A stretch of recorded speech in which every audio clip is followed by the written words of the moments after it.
wanna do a podcast? We make a darn good team. It always goes without a hitch. Let's head to Twitch and go start up the stream.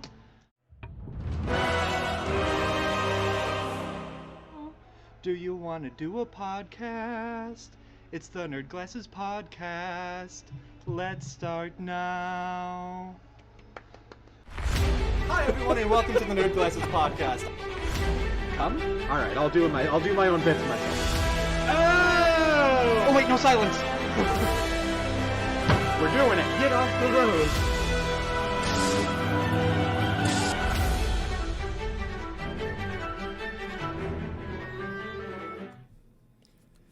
Hey Dave, Hey, Boater. what is a hairdresser's favorite kind of summer get-together? Please don't tell me the answer's midsummer. Please don't tell me the answer's midsummer. A barbecue. Thank God. Hey everyone and welcome to Nerd Glasses Podcast. I'm Boater. I'm Dave, man. Thank you for coming up with a better one than I could. Because I didn't watch a whole lot of that, but I watched enough of it to go, this is not my speed. No, thank you. No, I'm good, thanks. Oh boy, welcome one and all. Taco Pill, Demon Dragon. Awesome. And everybody, thank you for being here. We've got a fun show, as always. Hold on. I apparently forgot to wake up because my mouth has been on autopilot for the last... How are you doing today, Dave? Doing pretty well, thank you. Someone- How are you? Someone came into work this morning and was like just going to everyone like from her desk. She's like, "Are you in or out?" And we're like, "What's just like for the day? Are you in or out?" I'm like, "I'm in for the next hour. Then after that, I'm probably out." And sure enough, I've just been for the rest of the day, and that's more or less continued through to here. I was in long enough to eat some food for dinner, and then I've just been on autopilot. So, I'm fine. I'm wonderful. I'm especially wonderful because guess who dominated the headlines when I tried looking for a Twitch ban today? Was it Dr. Dave? Disrespect? Yeah! Yeah! Doc is back, baby! Or potentially not. Aiden Ross, who we've talked about before, is a vocal proponent of Kick and talking about that Kick's the new Wild West of streaming where nothing's banned yet because they haven't been sued for it, but it's gonna happen. Anyway, he announced that Kick is going to be, that has signed another superstar who has been banned from Twitch, although he didn't say who. But everyone's speculating it must mean Dr. Disrespect. I can't get a month away with just this guy with his stupid face and stupid sunglasses. His stupid character dominating the... It's like, Twitch ban. Oh, yeah, I covered that story. Hold on, past week. What's with this face? Did they say when they're going to be announcing who it is? No, just he was... Ross was just like, oh, yeah. I think he, like, said it on a stream as just, like, a teasing thing, but I don't know. I should definitely try to co-opt that. If we weren't doing Mario Kart League, I would do it tomorrow as Bro Dave and just really Yes. steal that fucking thunder and be like, I have been signed to Kick. We're out of here. It's God. really called Kick. Yeah. Dave, we've talked about Kick for the past 3 weeks, I swear to God. It's so fucking unimportant to me that I just... Yeah, no, that's fair. But just the idea of that name, all I could picture was Dr. Disrespect drop kicking whoever we were talking about. I was like, oh, so they assaulted each other at a convention. How fun. Yeah. Amp, I heard of that. Aiden Ross was tricked into viewing a nude image of his sister on stream, which is like... First off, All right, Bro Dave is not going to Kick with that. That's Kick. Like, I feel bad for his sister, with that just being out there, and anyway. I did see that. I stayed away from that one, but This is once again a week where we get to just slowly shake our heads at the internet. This is your fault. This is absolutely your fault. You click on these things, you like them, you share them. Why? Society Why? was a mistake. Why for society? Et tu, Brutus. Video games weren't a mistake, were they, Dave? I don't know. How was that for a shitty segue? I am actually Oh my god, I'm a train wreck. today. filling faith in I humanity will for the be- I 3 will train games wreck today. that are coming out in the next 7 days. Please do. Because all 3 of them I either have pre-orders of or have in my hands right now. Right now? But this one's a little bit of a rant about the best of buys and how they're not necessarily the most good word for or timely, the most Prompt? the most prompt of buys, astute of buys. Thank you, Steve. The first game coming out today for the Xbox Series X, the Xbox Series S, PlayStation 4, 5, and soon for the Nintendo I almost Switch. thought you were going to say PS6, PS4, 5, and 6. I'm like, excuse me? Hold up. Have I really been that asleep today? Did I miss something? It is the 18th entry Nerd Vision. in the MLB The Show franchise. And I know what everyone's thinking here on Nerd Glasses and many other things. Sports ball. Well, firstly, full camera for a second, Steve. I have something to bone to pick with all you people about that.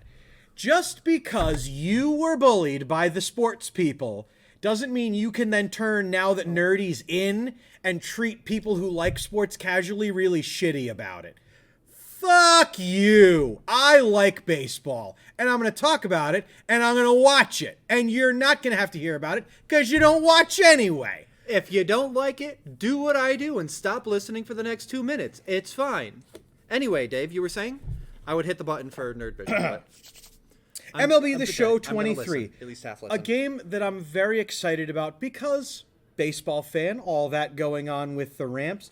But this one added something that when I heard about it, San Diego Studios did a stream announcing the launch of it. They had a countdown and all these things. And they had a guest on talking about one of the features that's going to be added in future show games. And I liked it enough that I then immediately pre-ordered the deluxest edition I possibly could. And that is to implement something called Storylines, a new game experience. It is a historical retelling of players from the Negro Leagues who then were implemented into the MLB as we know it today.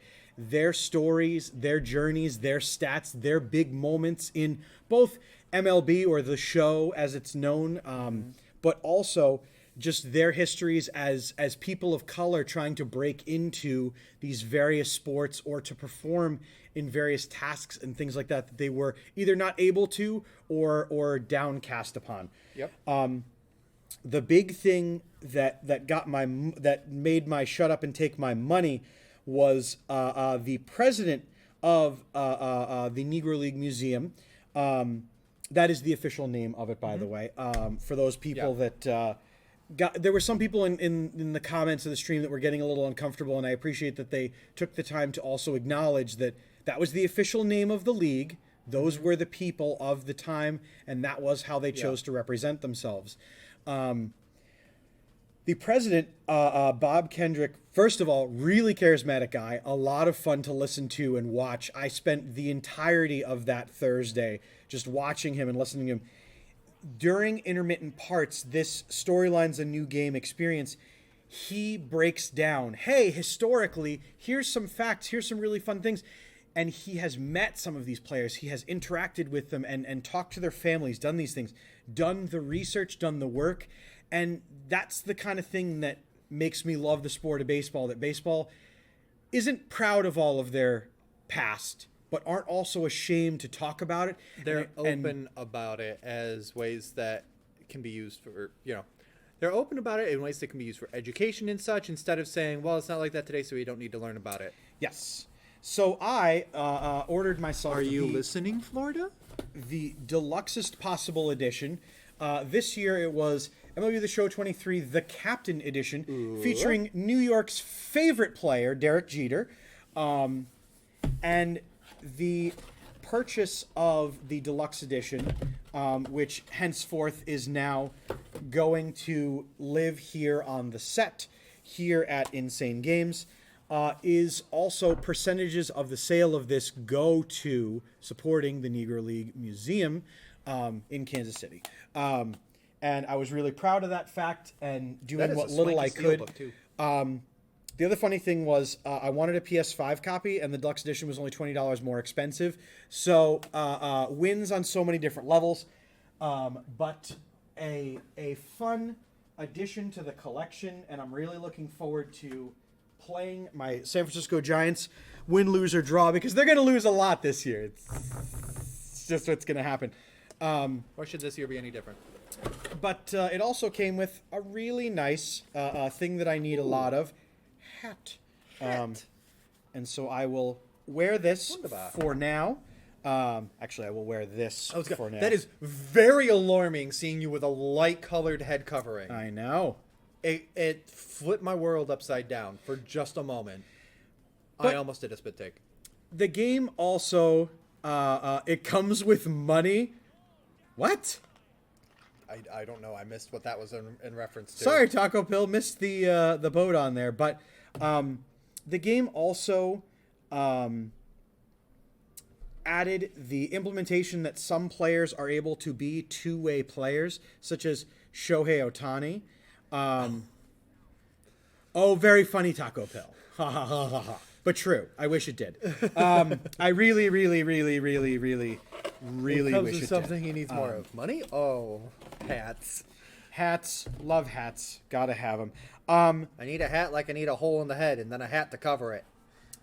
But I'm really looking forward to getting these things implemented, playing it, and hopefully streaming a little bit of it. Not too much.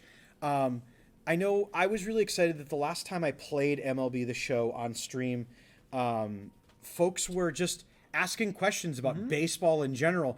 And even if I didn't know the answer, we looked it up together, and I had a really great time sharing the game, and also just sharing in the suffering of when you really think you have that pitch and it then gets hit out of the park for a home run and you lose the game at the last inning. But, you know, that's going to happen sometimes. You're going to lose and you're going to like it. That's all for MLB The Show 23. Highly recommend it from a baseball standpoint, but also from a, hey, they're adding historical value. And they did announce that this is going to be a yearly implementation because there are a lot of players and a lot of history to talk about. And I'm really looking forward to seeing more as it's done. Before we go on to the next one, I got to ask a question really quick. Dude Icarus saying baseball is the second best sport behind motorsport.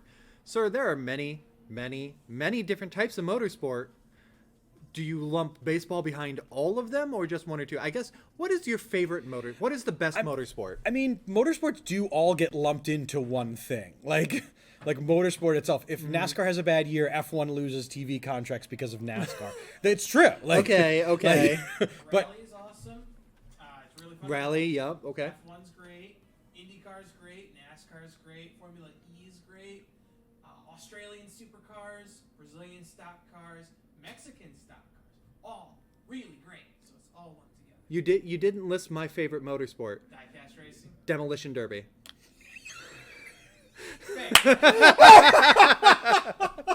I really like how Steve thought he knew where you were going with that. And then just... No, not it was. Oh, I'm sorry, slightly off topic, but I saw a video yesterday that wasn't motorsport, but still involved a car and demolition. Kia Soul passing a pickup, and the wheel sheared off of the pickup, went in front of the Kia Soul, which caught the spinning wheel and flew 7 feet into the air before coming down on its roof, flipping back to its wheels, skidding a little bit, and then the wheel rolled into the back of the Soul for a final little bit of insult to injury. Everybody walked away, minor injuries at worst. Somebody decided that Soul needs to go to heaven. It went whee. Anyway, you know what gamingly will scratch that itch if you're an Xbox fan? Something you've been missing out on, and I'm really happy that you are getting it. On the 28th, it's coming to Xbox One and the Xbox Series S. It's a game that's near and dear to my heart. It was a nominee for Game of the Year. It is Sifu. Ooh. It is finally coming to the box of X, and if you haven't checked it out, I played a lot of it. Akai dominated that game, and so many other folks have such good first-hand accounts, and you're getting all of the bug fixes up front. Yeah. You're getting all the extra game modes that they implemented. For those That's of you, the benefit of timed. First off, I didn't know it was a timed exclusive. I thought it was just PlayStation till the end of days. But that's the silver lining of being on the butt end of timed exclusivity is that you do get those fixes. Yeah. So, for those of you who haven't heard of Sifu, haven't seen it play, don't know what it is, a disgraced martial arts student takes revenge on his master by destroying his school, killing him and a majority of his students, but the master's son survives. And with the help of a magic amulet, a lot of kung fu action, and a plot that inspired what will be a feature film based along the plot of it, still in the works, but is greenlit and in so many ways. Highly recommend it. I will also say, when the game first came out, if you remember, the game was hard. 60%, less than 60% of players completed the first level. But since then, they had rolled out a lot of different edits and levels and things like that to help with it and ease the learning curve that is learning an open combat fighting game where instead of being one-on-one face-to-face, there's a lot of things going on. It's a kung fu film through and through. I cannot recommend it enough. If you have an Xbox, this is your time to jump in on it. If you have a Switch, you can get the deluxest possible edition for super cheap at all your GameStops. Recommend that. And if you have a PlayStation, you haven't played it yet, get it. 28th, get on it. Will it be on Game Pass? I did not see confirmation as to whether or not. However, like a majority of things, I have a feeling it will be. That's something that I've noticed that a lot of people, when they've been announcing when stuff comes out, is that they announce Game Pass almost as if it's another console. Oh, it's coming out on Xbox and PC Game Pass. Like they'll specify that kind of thing. So maybe that's something to check out in the future. Oh, So the third game that's coming out, Lily noticed. why, thank you so much. It came with my the show. You know, that's funny. That's the exact inverse reaction when I wore the last year's deluxe edition hat for a stream. People on the Weekend Wednesday were not very nice. Were not very cordial, and things like that. However, unless I'm playing a particular character, I won't deign to wear the hat like this because That's a bit much. I'm pretty fly for a white guy, but I'm not that fly. But remind me, actually, that'll come up in our moments. This Oh, last boy. game, I am so over enthusiastic about. I played the demo that was available. Became available to the public the same time it did at a convention. It's coming out on the 30th for Windows, Switch, PlayStation 4, 5, Xbox Series X, and S, all at the same time. Not a Switch like you got to wait for it, this and the other. All coming out. We're all going to get it. This game, of course, is known as Dredge. If you haven't seen anything about it, if you haven't heard about it, if you haven't heard me yammering about it in my free times, just know that it's a fishing adventure. But the intrigue gets far. Sell your catch, upgrade your boat, and dredge the depths for long-buried secrets. Explore the archipelago and discover why some things are left forgotten. I'm a little surprised because I thought this was out already, but maybe it was out on PC first. Nope. Okay, cool. The promotional period Okay. for it was hard and fast, and Okay, they made sure that people had a lot of good info on it. Basically, if people watched me play Moonglow Bay, which was a light and kind of like cozy whatever, like fishing in town, everything like that, this is the grimdark version of that. Yep. I love this trailer, especially encapsulates the gameplay arc that happens in this game, and I am so in for it. I will say that unlike Moonglow Bay, you are not ever outside of your boat. Right. Okay. It is all through the perspective of you use the boat, and then you'll open books. You'll click on things in town, and it'll show your character talking, but it's not a spend time passing and this and that and the other doing that. More like rigor mortis.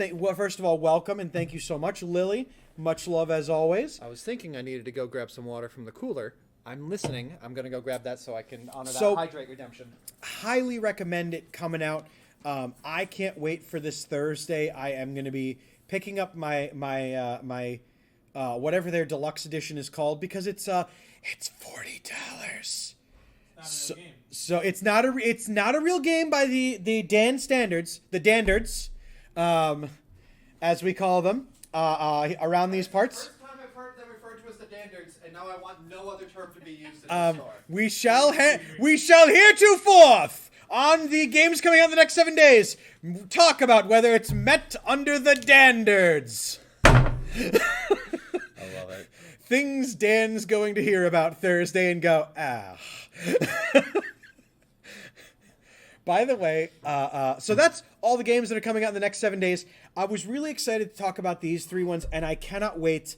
Especially, I am probably going to be doing either a special stream or recording of some of these storylines, a new game experience for MLB The Show 23, because it's players like Jackie Robinson, Buck O'Neil, and Satchel Paige that are featured prominently in the advertisements and things. And if you don't know those 3 names, you will be very excited when you meet them and when you hear about them, because they just one more rant about it and put the MLB The Show 23 up, because I just have a little bit of personal experience with some of the Negro League players. My friend in college was a huge baseball fan. I was casual at best, but he knew that I was a fan of the Giants.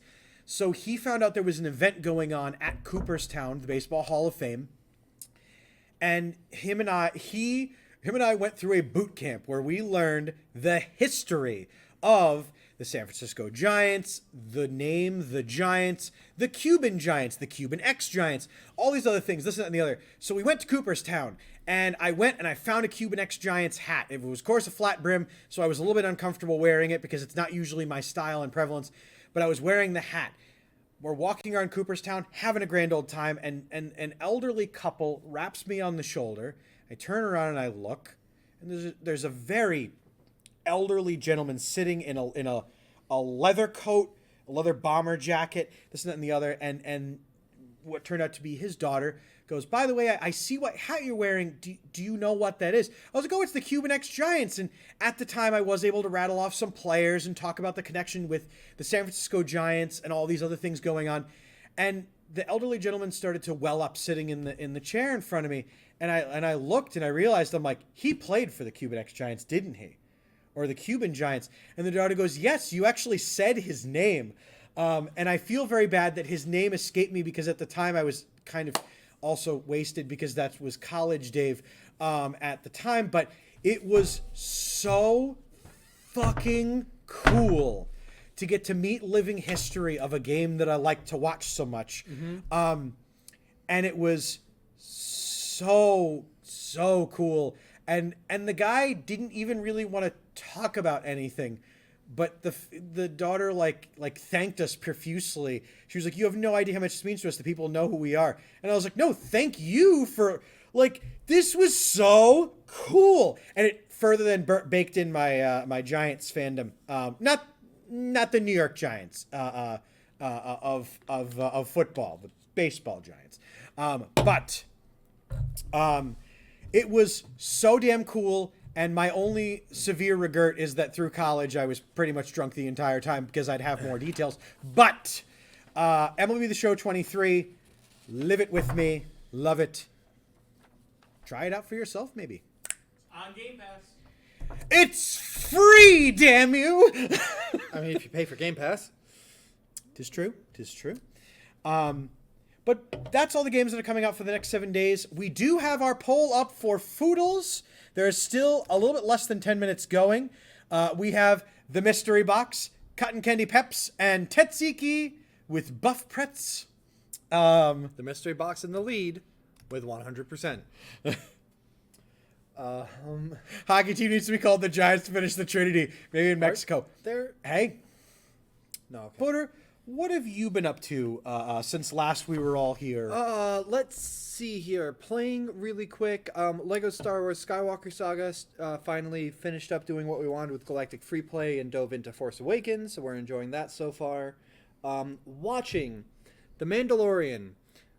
Great episode last week. I want to talk about a particular part which is not a spoilers for story, but maybe somewhat for casting, but it is a really kind of important thing.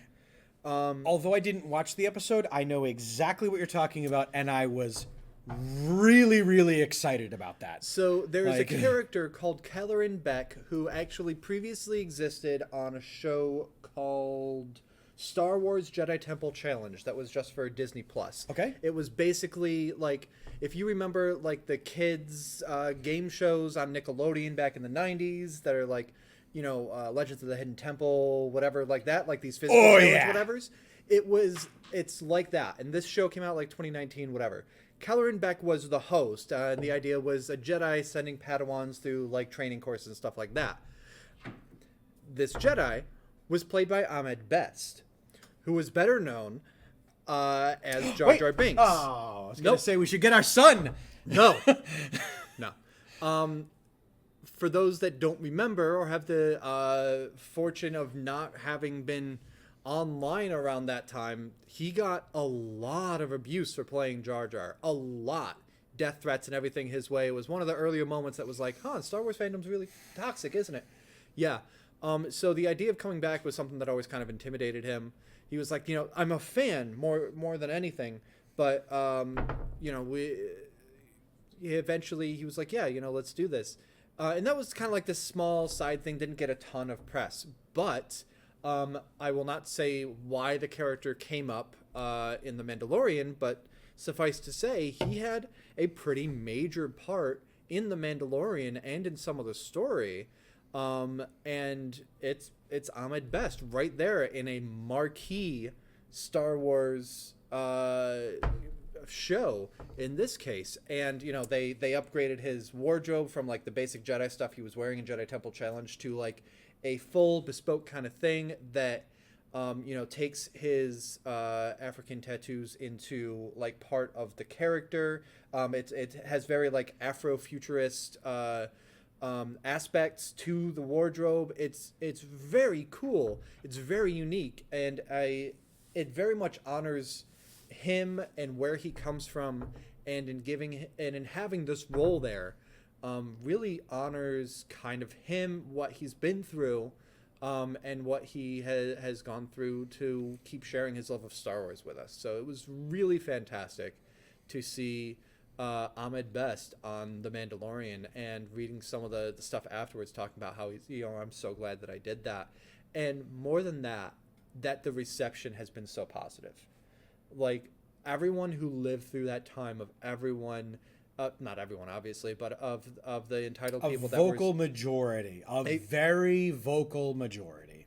I would say vocal minority, but the point standing that there were a lot of people that were shit to him, and he wasn't the only one. I don't know if Jake Lloyd has appeared in public since. Unfortunately, Jake Lloyd will not be seen in public for a very long time, as mental health issues have caused him to make some decisions in life that have caused him to be incarcerated for a very long time going forward. I do remember some of that, actually. I do hope that Mr. Lloyd gets the help that he needs.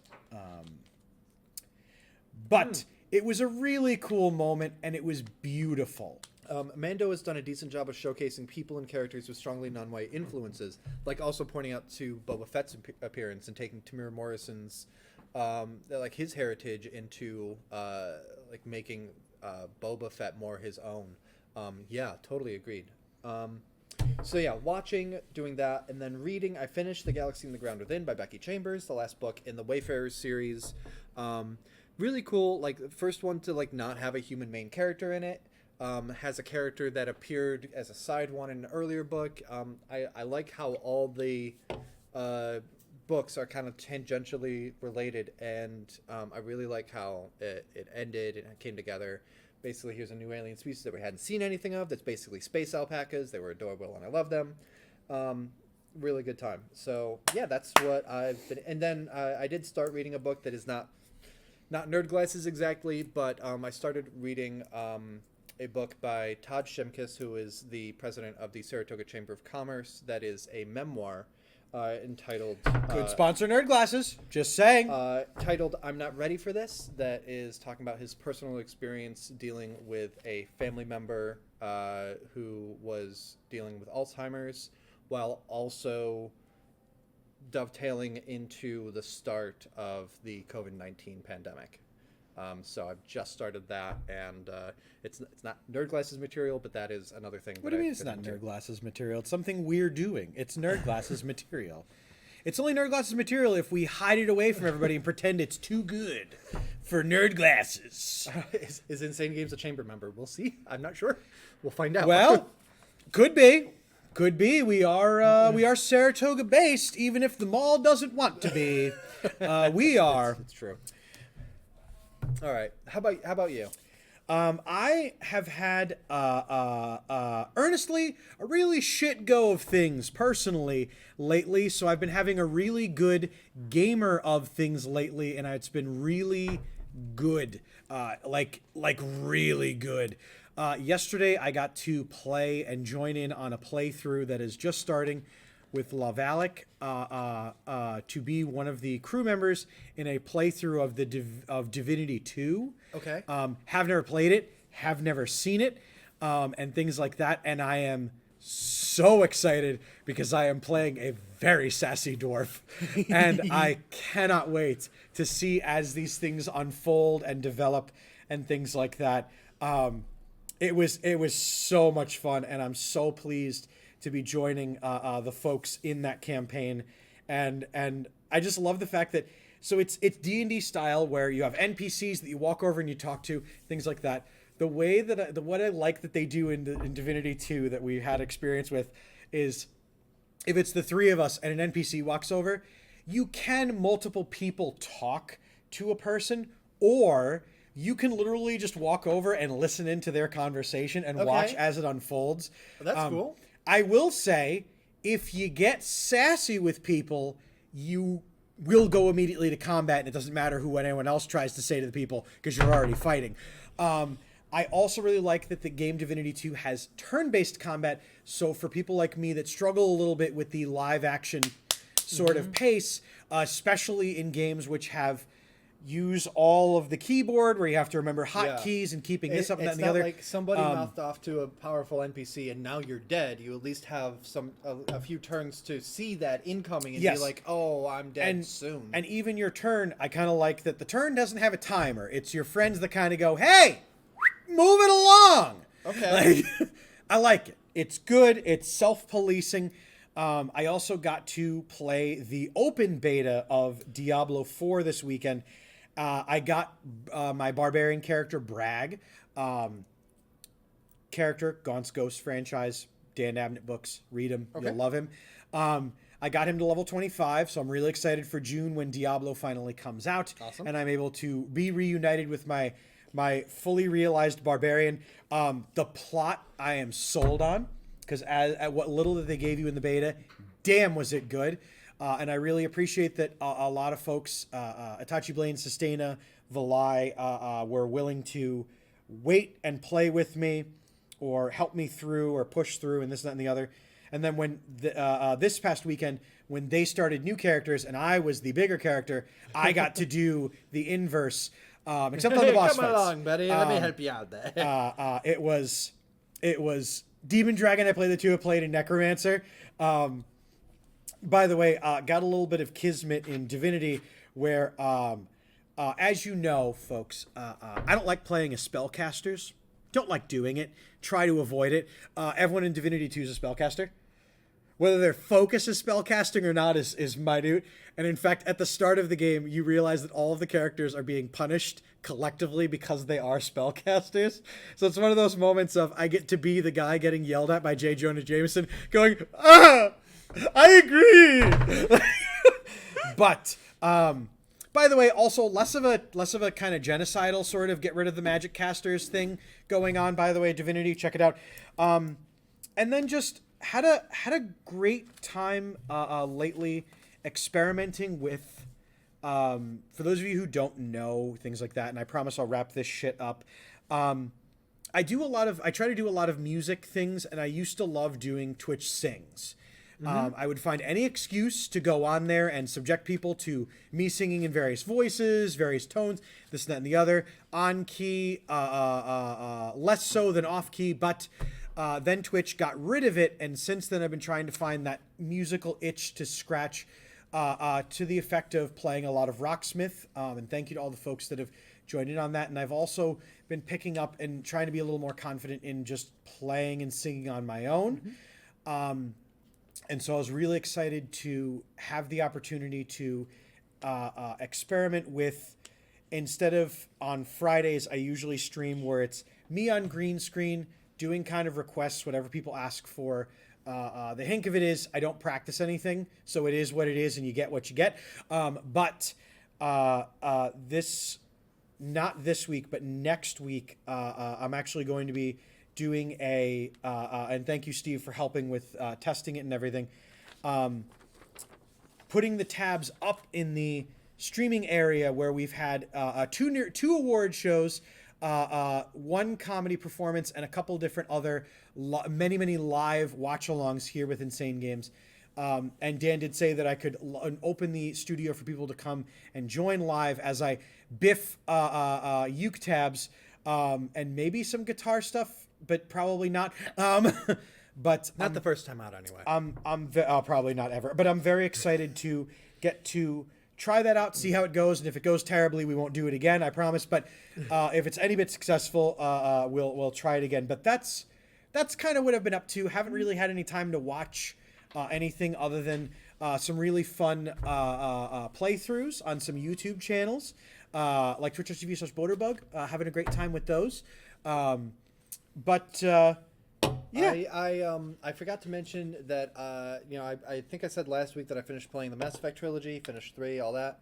So I did a couple nights ago start playing Mass Effect Andromeda, or maybe just last night. Started playing that again, which will be my third overall playthrough.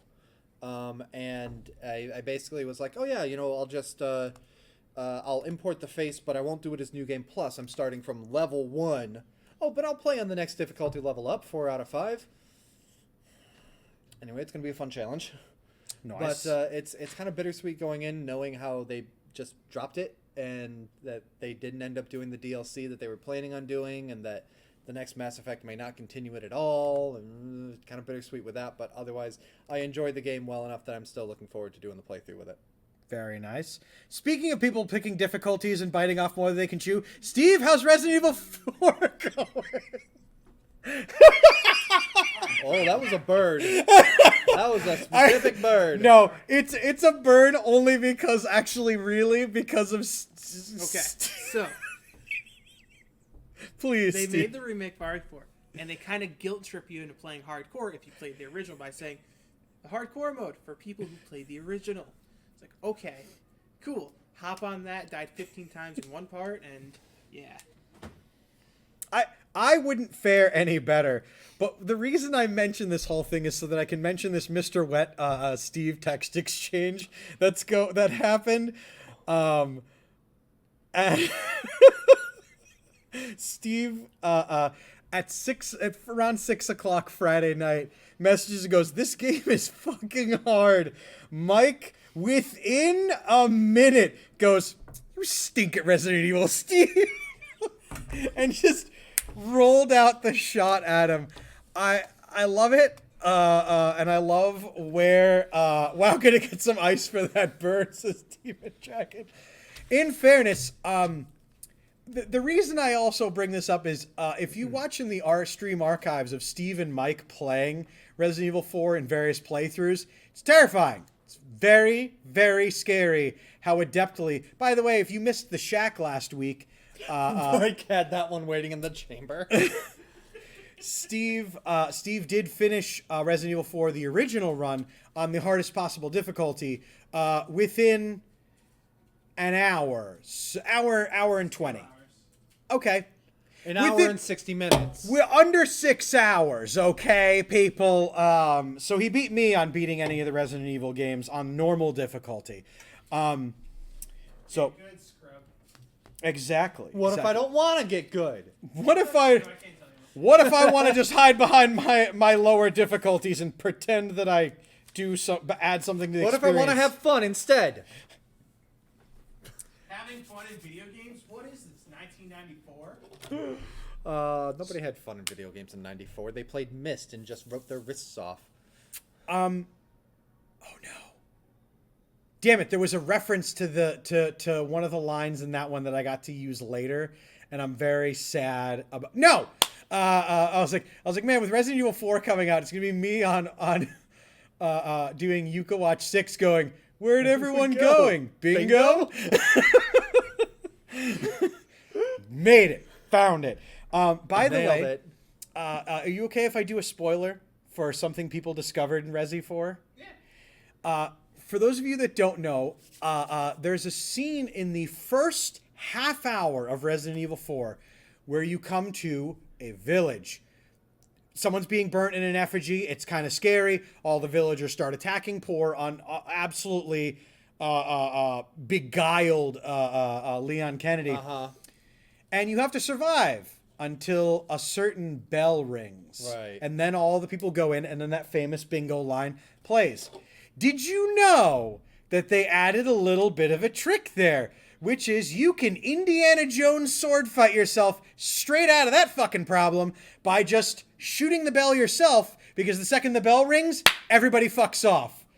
Moments after that scene starts, you can end it immediately by shooting the bell. A little bit of extra metadata for you. I know what you're saying. In the first run through, I don't have anything I can aim like that. If you use a grenade close to the church steeple, it will ring the bell and everybody will automatically clear out. A speedrunner accidentally discovered this, at least the article that I read, because he was like, okay, here's the fastest way of, I'm not going to kite. I'm going to go through the middle and shoot and try to just go around, go through the middle, get everyone there, and then kite around to keep away from everybody. And then he accidentally threw a grenade, the bell rang, and then the scene played. And it was one of those like, Gah! What's happening? So, good on the folks for adding that. Amazing. And Steve, I really need you to test that theory. I have to beat my first playthrough first.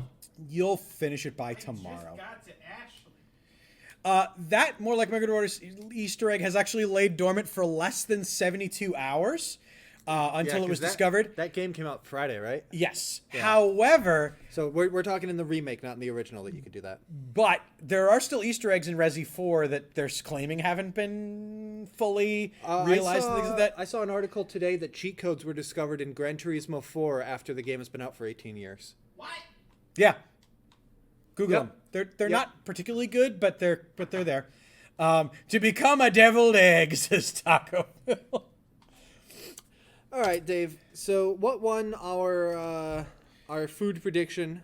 Well, it looks like folks chose an interesting week to vote for the mystery box. Because with 100% of the votes, 28.2K points Going straight back to the people that spent them. voted by 6 people, you all get to have a double whammy. Because one of the items in the mystery box, Steve's not allowed to eat. Can't stop me. But the mystery box was refrigerated until we started the pre-roll, and then I took it out because it's not necessarily like totally If it's disposable. Pilk, I'm vomiting in it. No, it's not Pilk. It's Snap Pickles. Okay. Hottie Bites. Hot and spicy pickles, snacking cuts. and I realized in print down here it goes keep refrigerated, and I was like, I'm really glad I didn't just leave that to rot in one of my set drawers. Well, it's probably for the past week. After opening, right? But it just says it on the front. Just says keep refrigerated. Huh, okay. Doesn't say after opening.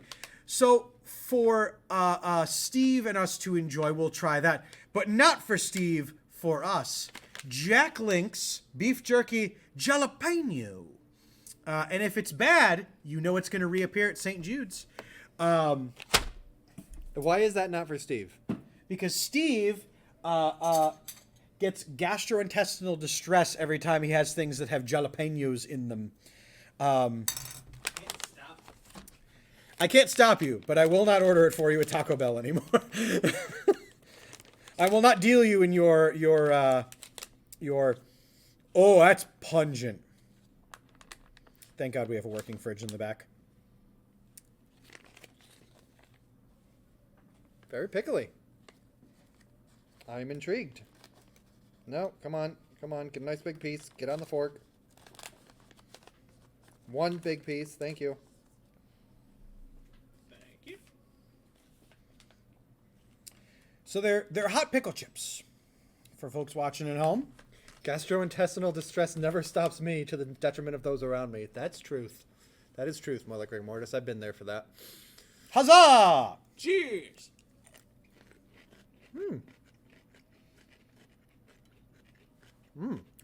Those are very spicy. Immediately. Wow. Delicious. Yeah. Pretty good. Oh my God. Wow. Those are probably also becoming a St. Jude's item. Oh my God. Oh, I like that. That was the kind of spicy that's like on the side of your tongue, very mostly. Pretty good. Oh. Good. Here, Motor. I like that. Wash that down with the jalapeno beef jerky. Don't let Steve have any. No, Steve. There'll be no jalapeno beef jerky for you. Hold on. Here you go. Thanks. What? He has a stream after this. I'm not here for that. I have 10 minutes. That's like disappointing after the pickles. Yeah. Okay, hold on. It's there. It's a slower burn.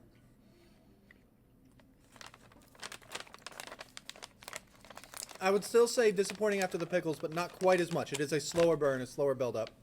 It does have a really good taste, though. Yeah. I prefer the pickles. Those are great.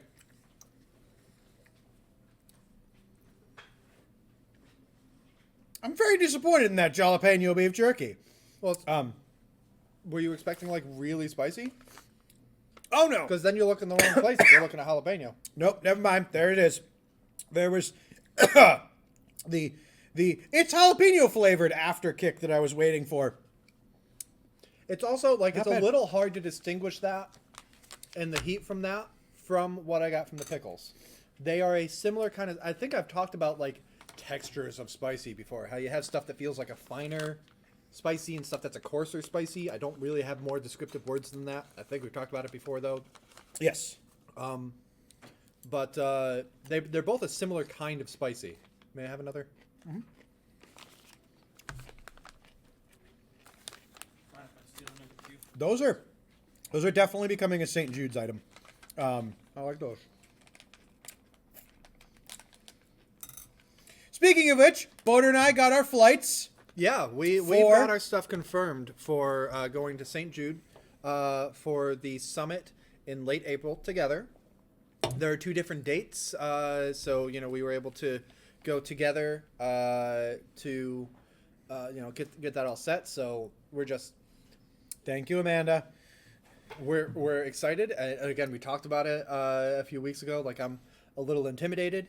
Of like I need to like make a good showing and like do I deserve to be? No, it's gonna be good. It's gonna be fine.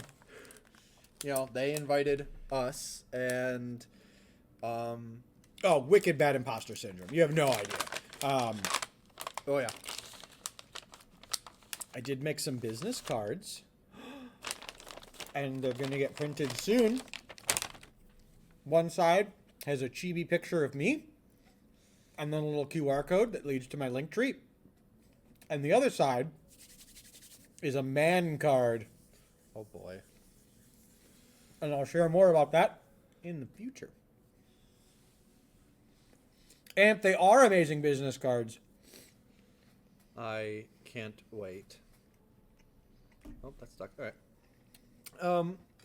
Whew. I need another bottle of water. I finished mine already, and now actually, I need milk is what I need.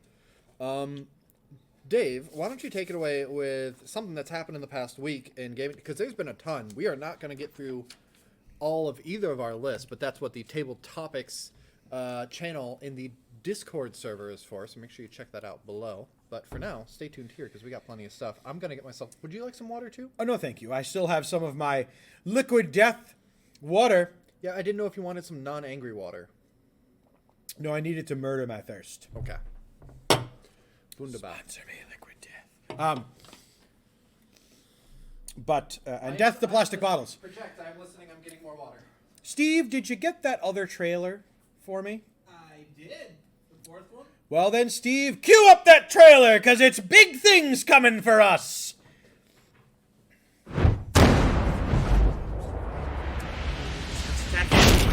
Bandai Namco has done it again, and they have really, really piqued my interest, because this particular character, announced for Tekken 8, was a Get ready for the next battle! on the early days of my stream. Namely, someone just Tekken 8! play as a certain character, New and I had to call in my challenger! betters. I called Mike and tried over the phone to help me to fight Jack.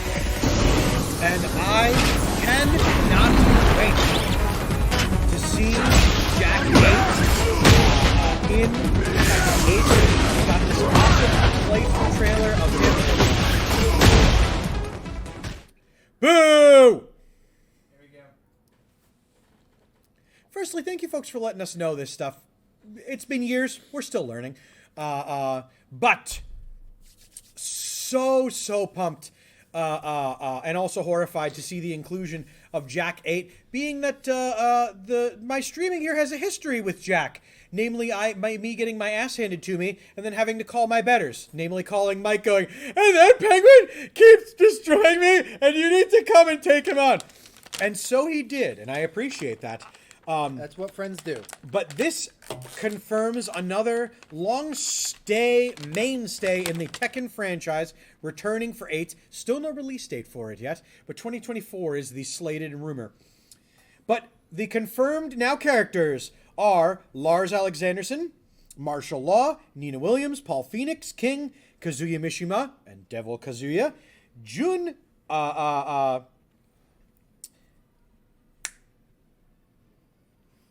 Jun and Jin, and then Devil Jin.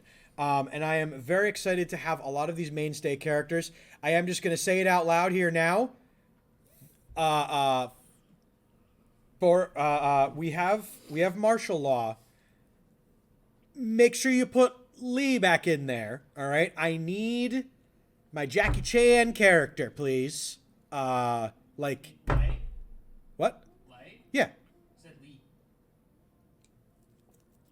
Lee's the Shaolin. And Lee too. Lee and Lei. Bring them both back. I need my Kung Fu movie characters. I need them and I need them bad. But Tekken 8 is really slating to be a game that will... Once again, it's a fighting game. There's only so many dimensions you can add to it. But it's looking good. Looking real good. Also looking good is Valve announcing a follow-up to Counter-Strike Global Offensive. Counter-Strike Global Offensive has been the main way to play Counter-Strike for like 10 years now, or thereabouts. And they announced Counter-Strike 2, even though this would be the 4th version of Counter-Strike, because there was the original up to 1.6, then there was Counter-Strike Source, and then Counter-Strike Go. Anyway, Counter-Strike 2, because Valve don't do numbers good. Probably No, you know very well they're afraid of any yeah, but this would just be 4. It wouldn't even be the 3 that they're afraid of. It's called 2 probably because it is in the Source 2 engine. It is their last in-house game making the move to that. And there's going to be a ton of new features, but the main thing is that kind of like what we saw with Overwatch, in that it is a free-to-play thing with everything carrying over. Everything that you own, all the stuff that you've unlocked, carries over. It's going to play exactly the same. It's going to have the same maps. It is, in essence, the same game. However, they are upgrading it to a brand new engine, which brings some changes, like volumetric smoke from the smoke grenades, which have been used a lot. So they spend a lot of time being like, volumetric smoke, everybody. It's actually 3D modeled rather than you have a 2D image of smoke that kind of shifts so it always faces the camera, whichever way you're looking.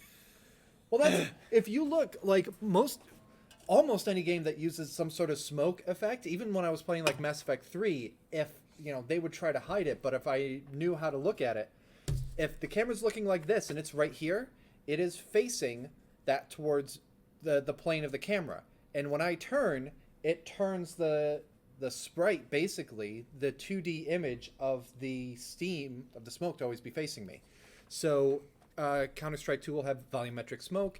It has what's called sub-tick game sampling instead of just, it samples the game and your inputs and all that this many times per second and everything happens on those cycles. No, it is when you fire a shot, that is when it fires a shot. It's going to be more consistent and predictable and all that. Huge thing. A lot of people are really looking forward to it, and I think that they're managing that upgrade into the sequel and everything like that better maybe than Overwatch did at its launch. I think Overwatch 2 at this point, people have been like, all right, this is what we got, and fine. But this is more or less the same mechanics that CSGO had. It's just, here's a brand new engine that everything's working on. If you're going to have a voice line where a character specifically mentions that they are on fire, Light them on fire. why is the little icon in the corner that used to be on fire in the first installment of the game not doing so now? Overwatch. I'll take your word for that. They literally say, I'm on fire. Nothing. I do want to point out, I really like Lily's idea of just needing a t-shirt that just says, we're still learning. I feel like that applies in so many situations. We should get those t-shirts and wear them for the St. Jude Summit. We're still learning. Actually, no, that's just straight up truthful. That's not even being sarcastic about anything. Anyway. Well, that's what I had for Counter-Strike. I just yeeted my paper to the ground. So, some news about one of our topics we've been talking about on and off for a very long time, and will continue to until the story finally breaks. And then we will have another party when the final verdict is rendered. Are you sure when they say I'm on fire, they're not referring to a kill streak? Well, that probably... They are referring to either you have a certain amount of kills or you've gotten a certain number of points just acquired from capturing a point, being on the thing. That's the other. But what used to happen is each of the characters have a voice line that says, like, either I'm on fire or I'm effervescent or things like that. And then the little player icon used to... would match it. And then other players would be able to see your player icon in the menus that it was on fire during that particular point. So you kind of knew, oh, this person's having a good game or not. Since they roll over to Overwatch 2, they still say the lines, and they're still equal to when events occur, when you do enough to get it, but it's just not happening. Do it. Lame. No, they wouldn't literally be on fire unless you get hit by one of a certain character's fire attacks. In which case, the line is probably delivered differently. There's usually more of a ah and less of a ah. But it's a very important distinction. Spelled the same way. Our friends at the UK Competition and Markets Authority, the CMA, have reached not the Country Music Awards. A provisional. I love when we talk about these things because it's such political speak. We're so done with this topic that we're just riffing on whatever we can. What do you mean? There's a lot going on with it. This is development as it's going. This is the meat of the storyboarder. I've had enough meat. So, has reached a provisional consolation that Microsoft's bid to take over Activision Blizzard, quote, will not result in substantial lessening of competition in relation to console gaming in the UK. It does not, however, when I first read the article, I thought that was their conclusion. They've rendered their verdict and now it can be voted upon. Not so much. these are still open chamber meetings where they are mentioning this out loud, that Microsoft's concessions that they made waylaid the UK's competition and marketing authorities' fears enough that everyone and their grandmother are now reporting that the pendulum has now swung in favor of approving it overseas. However, doesn't mean that it's passed, and they still have until the end of April to render their verdict, and I cannot wait to bring more of that to you as it develops. Dave, what was your favorite fighting game last year?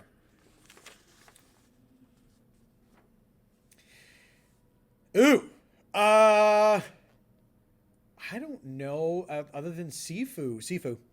What was your favorite competitive fighting game that featured characters from a whole bunch of Warner Brothers properties? Mortal Kombat 11. No, Mortal Kombat versus DC Universe. So Multiverses, which launched No, that wasn't my answer. I don't like that. which launched its first season last August, announced that they are... Oh, God, do I have this as a quote? Because this is such horse shit. They said that they are closing down the open beta for the game effective April 4th. And it will be down for the rest of the year. Effective... It will not be on online storefront starting April 4th. It will be shut down June 2023, and it will relaunch in 2024. This was very interesting because at no point prior to this announcement did they call the game an open beta. Basically, the game's engagement bombed after the first month or two, and they are taking the measure of shutting the game down, developing it some more, and re-releasing it next year. And they are gaslighting everybody, saying that it's been in beta this whole time. The balls! Warner Brothers Games, what are you doing? There are so many other players at the table who could have told you that's not a great idea. But also not a great idea is people that have spent money on battle passes and in-game premium currency not getting refunds. or even any assurances that Although, that stuff to be fair, will be there. if it's lasting that long, like, it's probably going to be like you can spend the money on it for like a battle pass for like the season that is going to end in June this year, at which point then it goes offline.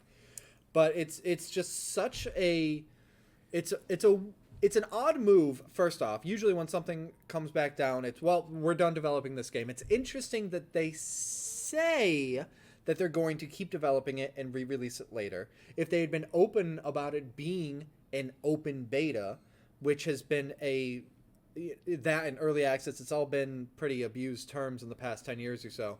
If they had been open about it, then it would make sense. All right, they're not doing beta anymore. They're going to finish up the polish on it, and then they'll release the game.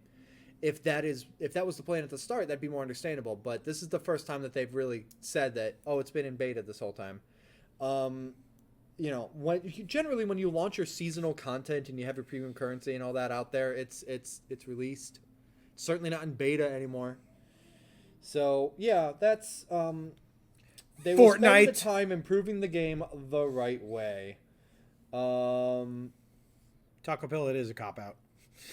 Yeah, we'll see. Again, because that's already a kind of shifty, untrustworthy thing of like, it's been in beta this whole time.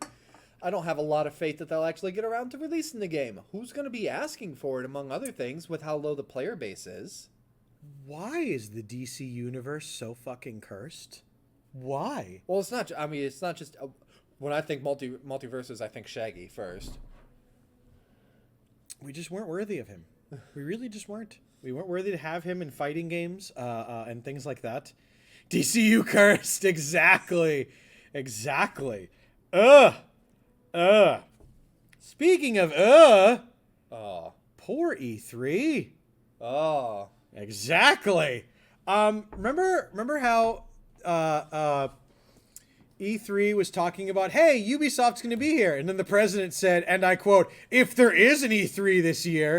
And then immediately had to be like, no, but we're going. We're definitely going. And then they got kind of questionable and they were like, well, we'll be doing some showings there and this, that, and the other. And then they went back and they were like, no, we're definitely going. We're a part of E3 and this, that, and the other. Well, they announced it. The on again, off again Will they, won't they? They won't. Ubisoft said they won't. Ubisoft will not be a part of E3. I heard of some others, but not about Ubisoft. They are doing they're doing their own Ubisoft Direct. Ironically enough, like any really good people do, right at the same time as E3's digital presentations. Yeah. Couldn't even have just done what Microsoft's doing, which is that they don't want to be a part of E3 as much anymore.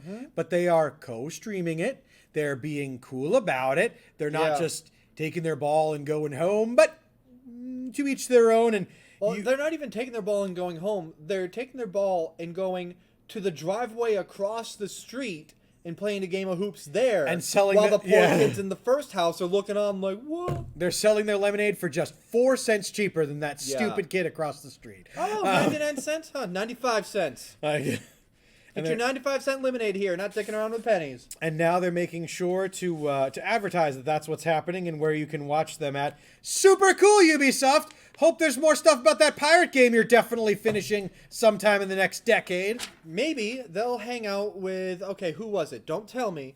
Sega and Tencent, who also said that they're not going to be at E3. Both of which I was like, you were going to be at E3? I mean, for entirely different reasons. Tencent's huge, but I don't think of them as a game developer so much as an evil overlord owning game developers. Yeah, I think the fact that they were going to set up gun towers around their booth just really didn't send the right message. during Immersive E3. tower defense game. Yes. And Sega, I'm like, you exist as anything other than an office of one person shuffling papers around with who owns what IP that you used to have now? Okay. No, let's remember what it is. It's a Nintendo office where one person wears a Sega hoodie. Across the street selling the lemonade for 4 cents more expensive. On that note, I think we're going to wrap the Nerd Glasses podcast here tonight. Boo! I've got more, Dave. I know you've got more. That is Always for more. Tabled topics, as well as plenty of other places that you can catch us. I got started off on the wrong foot, apparently mentally, but I warmed up. Eventually, we got there. Thank you, everybody that joined us for this edition of the Nerd Glasses podcast.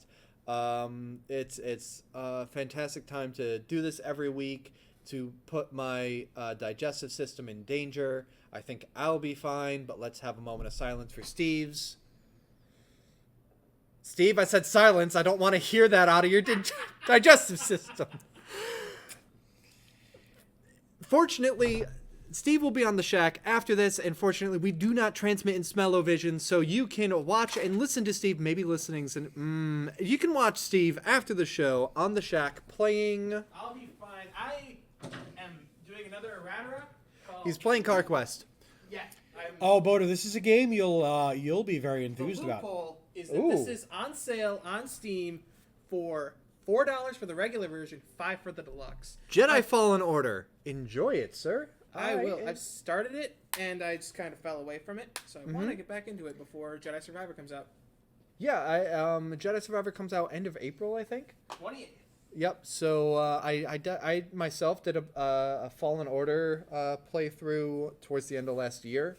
It was my second time playing, but I really enjoy it. It's probably the most Souls-like game that I really enjoy playing, but that's the Siren Call of Star Wars. So enjoy that. That is on the Shack after Nerd Glasses podcast, so make sure that you're here for that. We go offline, send everything to 10 feet that way for about 5 minutes, and the pre-roll comes on, so make sure you're here for that. And, of course, plenty of other... let's see. The PlayStation version is on Steam. Make sure that you follow us for a ton of other awesome programs. And we on the Nerd Glasses podcast will be back here next Tuesday at 7:45 p.m. Eastern Daylight Time. So we hope to see you there. In the meantime, I've been Boater. I've been Dave Mann. That's been Steve. And we will see you all next week. Have a great night.